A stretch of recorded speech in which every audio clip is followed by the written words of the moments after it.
everyone, I'm Allison Smith. We are so happy to have you here with us from the Energycast studios in Oak Ridge, Tennessee. Let's take a look at June's top stories.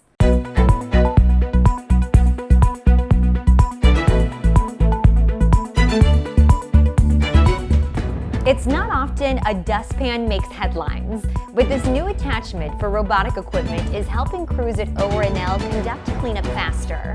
Learn how this simple design is scooping up big savings. And get ready for another transformation at Y12. Beta 1 is ready for demolition. Stick around for a look at the years of hard work that led to this moment. Plus, before the wrecking crew arrives, there's deactivation. We take you inside this challenging years-long process that gets buildings ready for a safe teardown.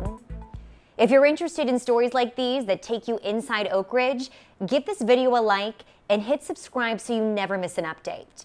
Now, on to our top story.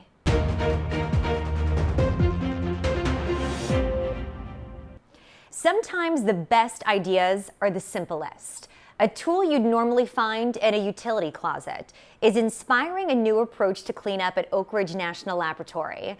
A dustpan-like attachment designed for robotic equipment is helping crews save time and money. Out with the old.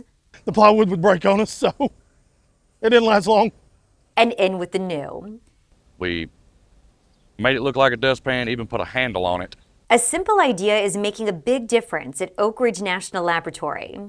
Employees designed a new attachment for robotic equipment that's accelerating cleanup inside the former radioisotope development lab. You pinch the handle with the shear head on the machine and you can scrape up whatever you want. And you can even turn, twist, turn, everything you want to do.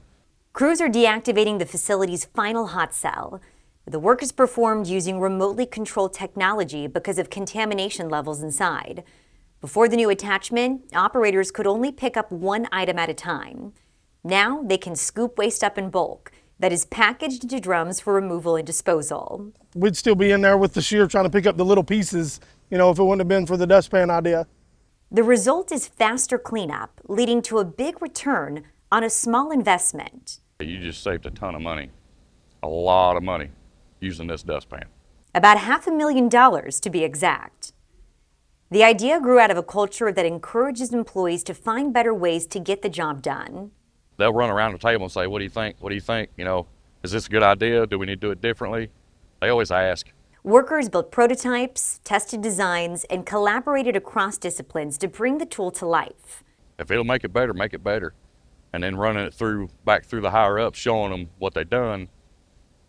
The look on their faces and the smiles, yeah, it was worth it. Innovation doesn't always come from complex new technology. Sometimes it's as simple as a dustpan.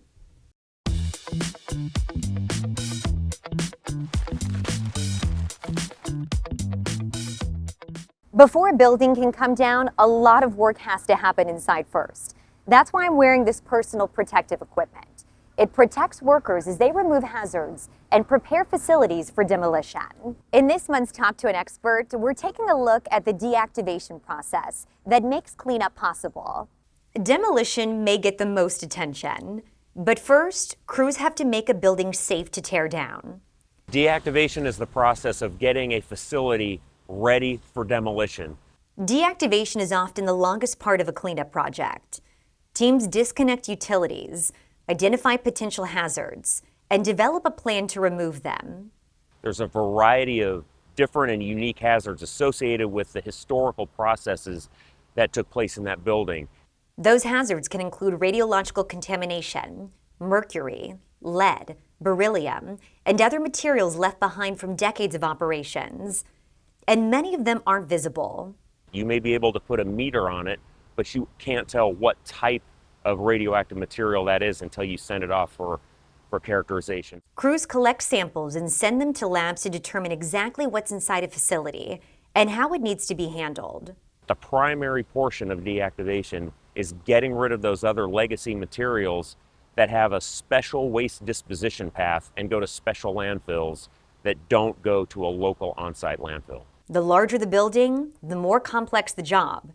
At Y12's Beta 1 facility, crews removed millions of gallons of water from the basement before deactivation could move forward. At ORNL's Isotope Row, teams removed highly contaminated hot cells to prepare for demolition. So we're characterizing the facility and crews are moving behind to clean it up, and they're moving in sequence. And so it's identifying that next area before we move in. Safety drives every step of the process. Workers receive specialized training and use multiple layers of protection to reduce risk. That includes engineering controls like ventilation systems. Right now in Alpha 4 at Y12, we're reinstalling or putting in new facility ventilation fans. Along with administrative controls that limit access. We restrict access, so only the people who have to work in a certain area are in that area and doing that work, so we keep people away. And personal protective equipment. We're wearing protective clothing that keeps it off of your skin, off of your clothing, so when you leave a facility and you're able to eliminate that clothing on the outside, the respirator, you're protecting the employee on the inside. These layers of protection also keep hazards contained inside the facility. You can be walking around in street clothes immediately outside the facility without worrying about getting contamination on you, about worrying inhaling something that you shouldn't be inhaling. It is fully protected. So there's a lot of work going on. We are protecting our employees who are in there, but external, there are no impacts to those in the surrounding area. Deactivation may happen behind the scenes, but it's the critical step that makes demolition possible and opens the door to what comes next. A first for Oak Ridge cleanup, demolishing 2 uranium enrichment buildings in a single year. Crews have finished preparing Beta 1 for demolition. That progress follows the successful teardown of Alpha 2 6 months ahead of schedule. OREM and UCOR have now cleared more than 20 acres of Manhattan Project and Cold War era infrastructure at Y12. The deactivation work is also underway in facilities covering another 20 acres. Preparing the 210,000 square foot Beta 1 facility for demolition required an extensive cleanup effort lasting nearly 5 years. After completing work on the above ground floors, crews turned their focus to the basement. And this part of the job included collecting more than 900 samples, pumping 17 million gallons of water, testing and removing 3,000 feet of drain pipe, and pouring more than 2,500 truckloads of cement mixture. LiDAR scanning technology helps speed up the work while keeping workers out of harm's way. Engineers created detailed 3D maps of the building without sending workers into contaminated or confined spaces. We'll have much more on this project later this summer. Meanwhile, at Oak Ridge National Laboratory, crews are getting another facility ready for demolition. Workers recently started characterizing and deactivating Building 3544, a former process waste treatment plant. The project also includes nearby infrastructure on the building's footprint. The crews are conducting surveys, removing hazards, and preparing systems and equipment for teardown. Built in 1976, the facility had exceeded its design life. The building once treated radiological wastewater from cleanup and research activities across the lab, but upgrades to other facilities allowed that work to be consolidated elsewhere, clearing the way for demolition. The project is another step in reducing risk, modernizing the site, and making room for ORNL's future science missions. An exciting achievement as crews continue to remove legacy material from the Oak Ridge Reservation. OREM and UCOR have exceeded their first-year goal for processing oxide waste at the Transuranic Waste Processing Center, completing the work 4 months ahead of schedule. The crews processed 6.4 cubic meters of the material. This waste was generated during radiochemical and isotope development work at ORNL, with some of it dating back more than 50 years. After those operations ended, the material was safely stored until a permanent disposal path became available. This marks the first time this type of waste has been processed at TWPC. Crews will continue to process about 31 cubic meters of oxide waste before it's shipped to the Waste Isolation Pilot Plant in New Mexico. Cleanup looks a little different at each DOE site, but they all share one goal: safely disposing of legacy waste. Representatives from across the DOE complex met in Oak Ridge this month for the National True Program User Group Summit. The annual meeting brings together teams responsible for preparing and shipping waste to the waste isolation pilot plant. Participants took part in presentations and working sessions focused on solving challenges and sharing best practices.